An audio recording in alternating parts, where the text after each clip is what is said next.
tip for today, the number 2. So sometimes happen that you stretch something, right? Or you move something, let's say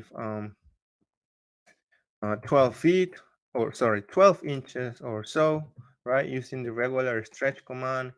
Um, and you, in this case, it's a simple selection, right? For the stretch, these two walls. But what happened if you did a complex selection, right? You spend time or wasted time selecting something that is more complex. And now, instead of selecting it again, right? What you can do is use the same command in this case stretch, right? And use the P for previous. So if you do that and simply press enter, you can see that automatically I'm selecting the previous objects. So at this point I can simply press enter and again stretch again. So that's the previous tip for today. Again, previous work with most of the commands, moved, stretch, and so on.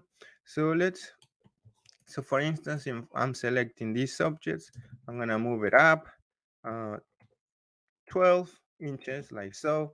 Of course, this is a simple selection again, but if you did a more complex, you can simply use the move command again and do P for previous and press enter.